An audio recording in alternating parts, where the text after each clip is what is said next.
दोस्तों, बड़े घर की छोटी बहू का आने वाला ट्रैक सच में दिल दहला देने वाला होगा। कहानी शुरू होती है जब अहाना हिम्मत करके दुर्गा देवी के सामने सच बोल देती है। जी हाँ दोस्तों, सब कुछ आगे आपको बताऊंगा, लेकिन आगे देखने से पहले आप चैनल को सब्सक्राइब जरूर करें। क्या सच जीत पाएगा या झूठ फिर से अपने चेहरे पर मासूमियत का नकाब चढ़ा लेगा? और अपने विचार हमें जरूर कमेंट में बताएं। शाम का वक्त था, हवाएं धीमी लेकिन सर्द चल रही थी, जैसे मौसम भी आने वाले तूफान की आहट दे रहा हो। बड़े हवेलीनुमा घर की लंबी गलियों में सन्नाटा था, बस दूर कहीं रसोई से बर्तनों की हल्की सी खनक सुनाई दे रही थी। हॉल के बीचों बीच नक्काशीदार सोफे पर दुर्गा देवी सीधी बैठी थी। अहाना के हाथ में पर्स था और उसकी नजरें बार बार नीचे झुक रही थी, जैसे उसके दिल में कोई बोझ हो जो वह छुपाना चाहती हो। जैसे ही दोनों हॉल में पहुँचे, दुर्गा देवी की पैनी नजरें उन पर टिक गईं। उनकी आवाज गूंजी,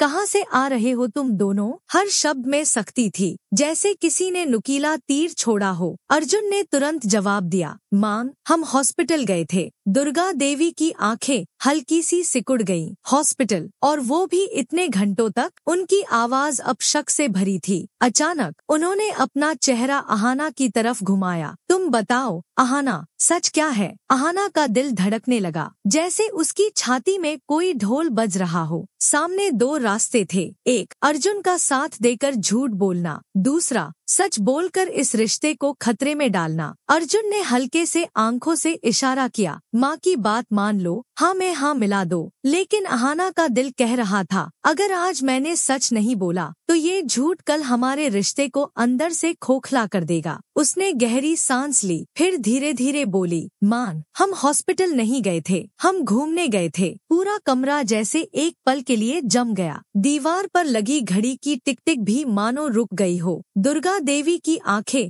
चौड़ी हो गई, होठ पतली रेखा में कस गए। मतलब तुमने मुझसे झूठ बोला? अर्जुन कुछ बोलने ही वाला था कि दुर्गा देवी का गुस्सा फूट पड़ा। ये लड़की तुम्हें कहाँ ले जा रही है? अर्जुन, पहले तुम अपने काम में लगे रहते थे, अब हर वक्त इसके साथ घूमना ही तुम्हारा काम बन गया है। अर्जुन आगे बढ़ा, हाथ जोड़ते हुए बोला, मां प्लीज, इसमें अहाना की कोई गलती नहीं है, मैंने ही कहा था बाहर चलने के लिए। लेकिन दुर्गा देवी जैसे सुन ही नहीं रही थी। उन्होंने अलमारी खोली, अहाना का बैग निकाला और उसके हाथ में दे मारा। तुम्हें इस घर में रहने का कोई हक नहीं है, अभी निकल जाओ। अहाना की आंखों में आंसू आ गए, उसकी आवाज टूटी हुई थी, मां, मैंने सिर्फ सच बोला है और यही मेरी सबसे बड़ी गलती है। उस वक्त अर्जुन का सब्र टूट गया, वह माँ के सामने खड़ा हो गया। अगर ये जाएगी तो मैं भी जाऊंगा। पूरा घर स्तब्ध रह गया। नौकर, रिश्तेदार, सबने सांस रोक ली। दुर्गा देवी ने बेटे को घूरते हुए कहा, तुम मुझसे इस लड़की के लिए टकराओगे? अर्जुन की आवाज शांत लेकिन ठोस थी, माँ, मैं आपकी इज्जत करता हूँ, आपने मुझे पाला है, लेकिन मैं अपनी पत्नी को अकेला नहीं छोड़ सकता। अर्जुन प्लीज, मेरी वजह से मत जाओ। नहीं अहाना, गलती अगर है तो हम दोनों की है, सजा भी हमें साथ मिलेगी। दुर्गा देवी, उनकी आंखों में गुस्से की जगह एक पल को नरमी आई। ठीक है, जाओ, लेकिन याद रखना, एक दिन ये लड़की तुम्हें मुझसे दूर कर देगी। अर्जुन और अहाना दरवाजे की ओर बढ़े। कदम धीमे थे, लेकिन दिल की धड़कन तेज। जैसे ही दोनों बाहर निकले, हवेली के गेट पर ठाकुर जी खड़े थे। उनके होठों पर एक रहस्यमयी मुस्कान थी और हाथ में एक पुरानी तस्वीर, जिसमें अर्जुन एक अनजान लड़की के साथ खड़ा था। ठाकुर जी ने धीरे से कहा, कभी कभी सबसे लंबा सफर अपने ही घर से बाहर का होता है। अर्जुन और अहाना ने एक दूसरे को देखा और बिना कुछ कहे हवेली छोड़ दी। रात का अंधेरा उन्हें निगल रहा था, लेकिन असली तूफान अभी शुरू होना बाकी था। रात का अंधेरा फैल चुका था, आसमान पर चांद अधूरा था, लेकिन उसकी हल्की सी रोशनी टूटी फूटी सड़कों पर अजीब सी परछाइयां बना रही थी। अर्जुन और अहाना बिना कुछ बोले चल रहे थे। ठंडी हवा उनके कपड़ों के किनारों को हिला रही थी, लेकिन दोनों के दिल में जो तूफान था वो इस हवा से कहीं ज्यादा ठंडा था। अहाना के हाथ में सिर्फ एक बैग था, उस बैग में कुछ कपड़े, एक फोटो फ्रेम और शादी के वक्त अर्जुन ने दिया हुआ लाल दुपट्टा, बस यही उसकी पूरी दुनिया थी। अर्जुन बार बार उसकी तरफ देखता लेकिन कुछ कह नहीं पाता। उसे पता था वो जितना मजबूत बनने की कोशिश कर रहा है, अहाना अंदर से उतनी ही टूट चुकी है। कुछ देर बाद अर्जुन ने चुप्पी तोड़ी। हम समीर के पास चलेंगे। अहाना ने हल्की सी नजर उठाई। समीर? हाँ, पुराना दोस्त है, बहुत सालों से मिला नहीं, लेकिन भरोसा है कि मदद करेगा। करीब आधा घंटा पैदल चलने के बाद अर्जुन ने फोन निकाला और कॉल लगाया। हेलो समीर, मैं अर्जुन बोल रहा हूँ। अरे अर्जुन यार, कितने साल बाद कॉल कर रहा है? सब ठीक तो है, बस थोड़ी मदद चाहिए। हम दोनों को आज रात कहीं रुकना है, तुम फौरन मेरे घर आ जाओ। दरवाजा खुलते ही समीर ने अर्जुन को गले लगा लिया। यार क्या हाल बना रखा है? अर्जुन ने बस हल्की सी मुस्कान दी। आप टेंशन मत लो, यहाँ आप सुरक्षित हैं। उसने अहाना को कमरे में ले जाकर कहा, रात के लिए बेफिक्र रहो, हम साथ हैं। उधर हवेली में ठाकुर जी अपने बेटे के साथ दुर्गा देवी के कमरे में बैठे थे। उनकी आवाज धीमी थी लेकिन हर शब्द में जहर टपक रहा था। देखा बहन जी, मैंने कहा था ना, ये लड़की आपके बेटे को आपसे दूर कर देगी। दुर्गा देवी चुप थी लेकिन उनके चेहरे पर गुस्सा और अंदर कहीं गहरे एक खालीपन साफ दिख रहा था, जैसे वो खुद से पूछ रही हो क्या मैंने सही किया। समीर के घर की छत पर रात के खाने के बाद अर्जुन और रहाना बैठे थे। शहर की लाइटें दूर चमक रही थी लेकिन उनके दिलों में अंधेरा था। अहाना, मुझे पता है आज का दिन तुम्हारे लिए आसान नहीं था। अहाना की आंखें भर आईं। मैंने सोचा था शादी के बाद ससुराल मेरा घर होगा, लेकिन आज मैं बेघर हूँ। अर्जुन ने उसका हाथ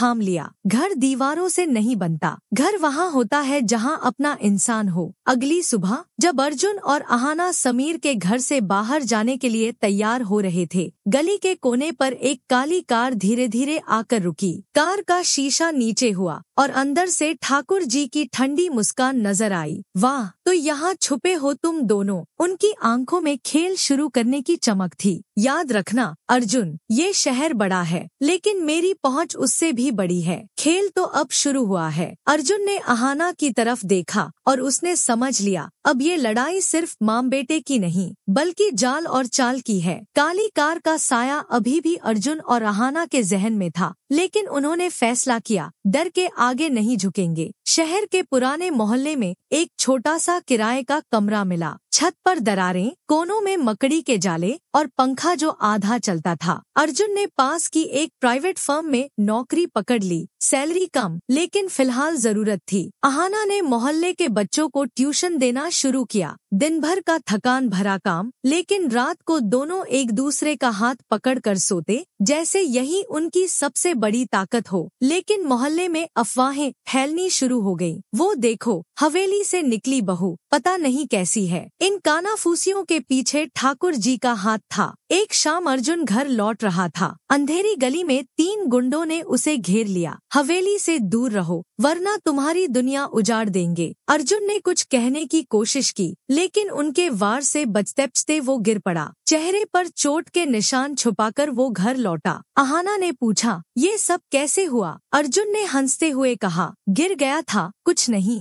लेकिन उसकी आंखों में छुपा डर अहाना ने देख लिया। अगले दिन ऑफिस में अफवाह पहुंची, अर्जुन की बीवी का चरित्र ठीक नहीं। ये सुनकर अर्जुन का गुस्सा फूट पड़ा लेकिन वो जानता था ये सीधे ठाकुर जी का वार है। रात को खिड़की से एक पत्थर आया जिस पर खून से लिखा था, वापस जाओ वरना खत्म कर देंगे। हम हवेली वापस चलते हैं, चाहे जो हो माँ को मना लेंगे। अर्जुन पहले मना करता रहा लेकिन हालात देखकर मान गया। दोनों हवेली पहुँचे। गेट पर गार्ड ने हाथ रोक दिया। माफ कीजिए, मालिक का हुक्म है, आप अंदर नहीं आ सकते। अंदर से आवाज आई, अगर मेरी चौखट पर पैर रखा तो अंजाम बुरा होगा। कुछ दिनों बाद अर्जुन बुखार में तपने लगा। अहाना दिन रात उसका ख्याल रखती रही। मोहल्ले की एक औरत ने ये सब जाकर दुर्गा देवी को बताया। दुर्गा देवी चुपचाप आईं, दरवाजे के बाहर खड़ी होकर बेटे को सोते देखा और बिना मिले लौट गईं। उनके दिल में नरमी आ रही थी। लेकिन अगले ही दिन ठाकुर जी ने जहर घोल दिया। दुर्गा देवी खड़ी थी, हाथ में तलाक के कागज। अगर अर्जुन की भलाई चाहती हो तो साइन कर दो। ठाकुर जी ने हवेली में सबको बताया। अहाना का बचपन गरीब बस्ती में बीता है और उसका एक पुराना रिश्ता था। घर के लोग बड़बड़ाने लगे। अर्जुन ने सबके सामने कहा, मुझे अहाना के अतीत से फर्क नहीं पड़ता। ठाकुर जी मुस्कुराए और फोटो दिखाया। अहाना एक अनजान आदमी के साथ। अब भी कहोगे कि ये मासूम है। आप सिर्फ वो देख रही हैं जो ठाकुर जी दिखा रहे हैं, सच नहीं। झगड़ा इतना बढ़ा कि अर्जुन ने फिर घर छोड़ने का ऐलान कर दिया। एक रात चिट्ठी आई, अगर सच्चाई जाननी है तो कल शाम पुराने मंदिर आना। अगले दिन अर्जुन और अहाना मंदिर पहुँचे। वहाँ एक बुजुर्ग महिला मिली। उसने बताया, फोटो वाला आदमी अहाना का भाई है जो विदेश में है। अर्जुन को सब समझ आया। आपने जिसे गलत समझा वो मेरी पत्नी की सबसे बड़ी ताकत है। लेकिन ठाकुर जी ने दरवाजे से सुन लिया। खेल खत्म नहीं, अब शुरू होगा असली वार। दुर्गा देवी ने अर्जुन और अहाना को घर बुलाया। पूरा परिवार इकट्ठा था। अहाना मेरी बहू है और हमेशा रहेगी। अर्जुन ने माँ के पैर छुए। अहाना की आंखों में खुशी के आंसू थे। तभी एक अजनबी हवेली में दाखिल हुआ, हाथ में पुरानी फाइल। मैं वकील हूँ और ये हवेली अब आपकी नहीं रही। सब हैरान रह गए। ठाकुर जी के चेहरे पर शैतानी मुस्कान थी। कहाँ था ना, खेल अभी बाकी है। पता चला